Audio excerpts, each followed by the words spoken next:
The meeting room on Kellis Prime was silent, save for the faint hum of energy coursing through the walls. The air felt heavy, as if the weight of countless lives rested on the shoulders of those seated around the circular table. Ambassador Ryan. Carter adjusted his jacket and glanced at the representatives from the alien factions. Across from him sat the insectoid Varaxi, their chitinous bodies glinting under the soft glow of the overhead lights. To his left were the aquatic Zorlith, their shimmering forms contained within floating water spheres that hovered above their seats. And then there were the Lumen, translucent beings of pure energy, whose very presence seemed to distort the space around them. Ryan sighed inwardly. This wasn't going well. For months, they had debated over territorial rights in the Orion sector, a region rich in resources but fraught with disputes. Humanity needed access to those resources to sustain its growing population, but the other factions weren't willing to give up their claims without a fight. Every proposal Ryan made was met with resistance, every argument countered by accusations of human greed and expansionism. He had tried to remain calm, to reason with them, but patience was wearing thin for everyone. "We've been more than fair," Ryan said finally, his voice firm, despite the knot of frustration tightening in his chest. "Earth has contributed technology, shared knowledge, and even provided aid during crises. Yet you continue to block our efforts to secure a stable future for our people." A representative of the Varaxi clicked its mandibles sharply, a sound that echoed through the chamber. "Your stable future comes at the cost of ours," it replied in a rasping tone. "You take too much and leave nothing for others. The Orion sector is not yours to claim." The Zorlith rippled in agreement, their watery voices blending into a harmonious yet unsettling chorus. "Balance must be maintained," one of them said. "Your actions disrupt the harmony of the galaxy." Ryan clenched his fists beneath the table. Balance, harmony. He wanted to shout at them, to remind them how often humanity had extended a hand only to have it slapped away. But he knew losing his temper wouldn't help. Instead, he turned to the Lumen, hoping for some semblance of understanding. "Surely, you see the importance of cooperation," he began. "If we can't work together enough," interrupted a Lumen, its voice resonating like a distant thunderstorm. "Your words are hollow. You speak of unity, but act out of self-interest. This council has no purpose if trust cannot be established." That was the final straw. Something inside Ryan snapped. He stood abruptly, his chair scraping against the floor. "Then, perhaps this council isn't worth our time," he said coldly. "If all you're capable of is suspicion and hostility, then Earth will chart its own path." Without another word, he turned and walked toward the exit, his footsteps echoing loudly in the stunned silence. His aides scrambled to follow, whispering urgently about the consequences of such a drastic move. But Ryan didn't care. Let them think what they wanted. Humanity didn't need their approval or, so he told himself. As the doors closed behind him, the room erupted into chaos. The Varaxi clicked furiously, the Zorlith bubbled with agitation, and the Lumen pulsed with an unsettling intensity. Whispers spread quickly among the delegates. What would happen now? Could the galaxy survive without humanity's participation? Outside, Ryan paused for a moment, staring out at the sprawling cityscape of Kellis Prime. Somewhere deep down, doubt flickered in his mind. Had he made the right choice? Or had he just set off a chain reaction that would change the galaxy forever? Captain Laura Hayes stood on the bridge of the Eclipse, her eyes fixed on the holographic display hovering above the central console. The image showed a map of human-controlled space, dotted with blinking red markers. Each one represented an incident tax on trade routes, raids on supply ships, skirmishes along border zones. It had only been 2 days since Ambassador Ryan Carter walked out of the peace talks on Kellis Prime, and already the galaxy was unraveling. "Another report just came in," said Daniel Kim, the communications officer. His voice carried a note of urgency as he turned to face her. A convoy carrying medical supplies to Delta Station was ambushed. 2 ships destroyed, the rest fled. Laura frowned. Any idea who's behind it? Daniel hesitated before answering. Hard to say. The attackers used cloaking tech, but we intercepted some chatter. Sounds like a mix of Vraxi and Zorlith signals. He paused, then added quietly, and maybe something else. There are mentions of outsiders. The word hung in the air like a bad omen. Outsiders. That could mean anything. Rogue factions, mercenaries, or even species humanity hadn't encountered before. Whatever it was, it spelled trouble. Laura glanced at the crew around her.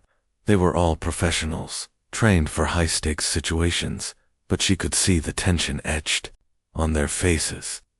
No one wanted to admit it, but they were scared. Back on Earth, the situation wasn't much better. News of the attacks spread quickly, sparking panic among the population. Social media buzzed with speculation and fear. Some blamed the aliens, accusing them of retaliation for Ryan's abrupt departure from the talks. Others pointed fingers at Earth's own leaders, demanding answers for why humanity had isolated itself when tensions were already so high. Senator Emily Grant appeared on several news channels, criticizing Ryan's decision and calling for immediate action to restore diplomatic relations. General Nathan Cole, head of Earth's defense forces, was less concerned with politics and more focused on preparing for what seemed inevitable: war. In a secure briefing room deep beneath military headquarters, he reviewed intelligence reports with his top advisors. Maps covered the walls, marked with potential flashpoints where conflict might escalate. Cole tapped a spot near the Orion sector. "This is where they'll hit next," he said grimly. "If we don't act fast, we'll lose control of the entire region." Meanwhile, aboard the Eclipse, Laura couldn't shake the feeling that humanity's withdrawal from the peace talks had been a mistake. She understood Ryan's frustration, the endless negotiations, the constant pushback, but cutting ties entirely. It felt reckless. And now, with chaos spreading across the galaxy, she wondered if anyone truly understood the consequences of that decision. Her thoughts were interrupted by a sharp beep from the communication panel. Daniel leaned forward, adjusting the frequency. "Captain, I'm picking up a distress signal. It's coming from Haven 7. Haven 7 was a mining colony located near the edge of human-controlled space. Small and relatively unimportant, it wasn't. Heavily guarded. Laura's stomach tightened. If the colony was under attack, it meant the enemy was probing deeper into human territory. "Send a recon drone," she ordered, "and alert the nearest patrol fleet. We need to know what we're dealing with." Minutes later, the feed from the drone arrived. What they saw chilled everyone on the bridge. Strange ships, sleek and angular, swarmed around the colony. Their design didn't match any known faction. Lasers flashed, explosions lit up the darkness, and tiny figures colonists scrambled for cover. Laura clenched her jaw. This wasn't just piracy. This was coordinated aggression, as reports poured in. One thing became clear. Humanity's absence from the peace talks had left a void, and someone, or something, was eager to fill it. The attack on Haven 7 left a scar that ran deeper than the craters now pockmarking its surface. When reinforcements finally arrived, it was too late. The colony's main structures were reduced to smoking ruins, and dozens of workers lay dead or missing. Survivors huddled together in makeshift shelters, their faces pale with shock. Among them was Marcus Doyle, a veteran miner who had lived on Haven 7 for years. He spoke haltingly to the rescue team, his voice trembling as he described what happened. "They came out of nowhere," Marcus said, clutching a blanket around his shoulders. "Ships we'd never seen before. No markings, nothing. They didn't even warn us, they just opened fire." His eyes darted nervously toward the horizon, where the wreckage of alien vessels still smoldered. But it wasn't just them. There were others, smaller ships, faster. They looked like Vraxi designs. The report sent ripples through the military command. Back aboard the Eclipse, Captain Laura Hayes listened intently as her crew pieced together the details. The attackers hadn't stayed long enough to claim anything. No resources, no prisoners. Their goal seemed clear: to send a message. Humanity's withdrawal from the peace talks had made it a target, and Haven 7 was only the beginning. General Nathan Cole wasted no time responding. In a hastily arranged meeting with Earth's top leaders, he outlined a grim scenario. "This isn't random piracy," he said, pointing to a map of recent incidents. "It's calculated. Someone is testing our defenses, probing for weaknesses. If we don't act now, they'll keep pushing until they hit something critical." Senator Emily Grant sat at the far end of the table, her expression troubled. She had spent days advocating for renewed diplomacy, but her pleas fell on deaf ears. Now, with Haven 7 in ruins, she knew public opinion was shifting. The people wanted answers, and retribution. "We can't afford to rush into war without knowing who we're fighting," she argued. "What if this is exactly what they want? To drag us into conflict while they consolidate power?" Her words did little to calm the room. Ryan Carter, seated quietly near the back, avoided eye contact. He had defended his decision to leave the peace talks, but the weight of Haven 7's destruction hung heavily over him. For the first time, doubt crept into his mind. Had he underestimated the risks of isolation? Or worse, had he played directly into someone else's hands? While politicians debated strategy, intelligence officer Samantha Brooks worked tirelessly to uncover the truth. In a dimly lit office aboard the Eclipse, she sifted through intercepted transmissions and surveillance footage. One piece of data caught her attention: a fragment of code embedded in the attackers' communication signals. It matched patterns used by minor alien factions groups that had long resented humanity's expansion into their territories. But there was something else, something hidden beneath the surface. "Sam," called Daniel Kim, leaning into the doorway. "You need to see this." He held up a tablet displaying a series of encrypted messages. "These came from the Lumen. Looks like they've been talking to some of these smaller factions." Samantha's heart sank. The Lumen were supposed to be neutral mediators, yet here they were, secretly aligning with hostile forces. Her fingers flew across the keyboard as she decrypted the files. What she found chilled her to the bone. The Lumen weren't merely observers, they were They had encouraged the attacks on Haven 7, using their influence to unite disparate groups against humanity. As Samantha prepared to share her findings, the galaxy braced itself for what came next. The balance of power was shifting, alliances fracturing under the strain of fear and mistrust. Humanity stood alone, its once proud stance of independence now feeling more like vulnerability. And somewhere in the shadows, unseen forces plotted their next move. Samantha Brooks stared at the decrypted files on her screen, her jaw tightening as the full scope of the situation came into focus. The Lumen weren't just passive observers in the galaxy's growing chaos, they were pulling strings from behind the scenes. Hidden within the encrypted messages were plans, strategies, and even timelines for coordinated attacks against humanity. It was clear now, Haven 7 hadn't been a random target.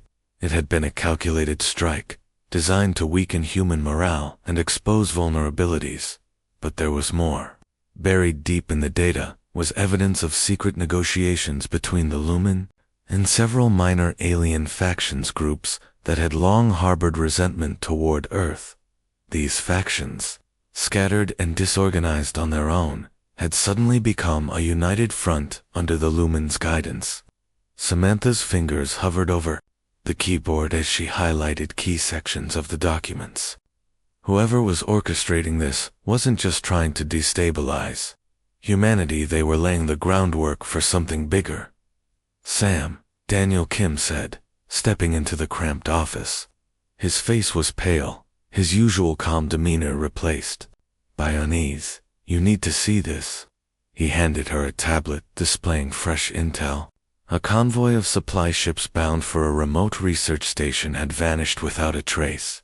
The last transmission mentioned unidentified vessels closing in fast. Samantha sighed, rubbing her temples. "It's getting worse," she muttered. "Every day, they're hitting us harder, and we still don't know why." Daniel hesitated before speaking again. "What about the Lumen? If they're really behind this, shouldn't we confront them?" She shook her head. "We don't have enough proof yet. If we go public with this, they'll deny everything and we'll look like aggressors. We need hard evidence." Her mind raced as she thought about the next steps. The pieces were coming together, but they still didn't form a complete picture. Why would the Lumen, who prided themselves on neutrality, turn against humanity? What did they stand to gain? And how far were they willing to go? Back on Earth, Ryan Carter faced mounting pressure. News of the Lumen's possible involvement leaked to the press, sparking outrage among the public. Protesters gathered outside government buildings, holding signs that read, "Bring back peace," and "Who speaks for Earth?" Some demanded Ryan's resignation, accusing him of abandoning diplomacy when it mattered most. Others called for immediate retaliation against the Lumen. Despite the lack of concrete evidence, Senator Emily Grant seized the moment to push her agenda. In a televised address, she urged caution. "We cannot let fear dictate our actions," she said, her voice steady but firm. "If the Lumen are involved, we must approach this carefully. Rushing to judgment will only make things worse." Her words did little to quell the growing unrest. General Nathan Cole, however, was less interested in diplomacy. He ordered increased patrols along human borders and authorized preemptive strikes against any suspicious activity. "Better safe than sorry," he told his advisors. But even he couldn't ignore the whispers spreading through military channels, whispers of rogue elements within Earth's ranks preparing to act independently. Amid the chaos, Samantha continued her work. She uncovered another layer to the puzzle, references to a shadowy figure known only as the Architect. This individual lore entities seemed to be guiding the Lumen's efforts, though their identity remained a mystery. Whoever they were, they had managed to unite enemies and exploit old grievances with terrifying efficiency. As Samantha compiled her findings, she couldn't shake the feeling that time was running out. Humanity was caught in a web of manipulation, its leaders divided, and its defenses stretched thin. If they didn't act soon, the galaxy might descend into a war no one could control, and somewhere in the shadows, the Architect watched, waiting for the perfect moment to strike. The cracks in humanity's leadership were widening, and it wasn't just the Lumen or alien factions driving the divide. Back on Earth, tensions between key figures reached a boiling point. Ryan Carter, once confident in his decision to leave the peace talks, found himself isolated. His staunch refusal to reconsider diplomacy had made him a target of criticism from both the public and his peers. Senator Emily Grant, on the other hand, became a voice of reason for many. Her calls for unity and cooperation resonated with those who believed humanity's survival depended on alliances, not isolation. In a closed-door meeting at Earth's Central Command, tempers flared. General Nathan Cole slammed his fist on the table, his face red with frustration. "We can't keep sitting here while our borders are under attack," he growled. "Every day we delay is another opportunity for them to hit us harder." "Emily," Grant shot him a sharp look. "And rushing into war will only make things worse," she countered. "If Samantha Brooks is right about the Lumen, then this isn't just about defending ourselves. It's about understanding why they're doing this. We need answers before we act." Ryan, seated quietly at the far end of the room, felt the weight of their stares.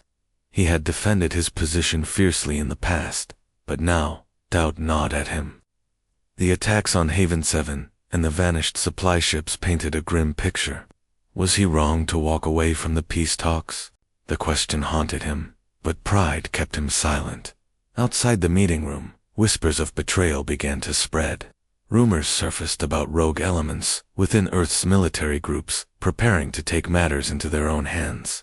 These factions, disillusioned by leadership's indecision, believed that swift and decisive action was the only way to protect humanity.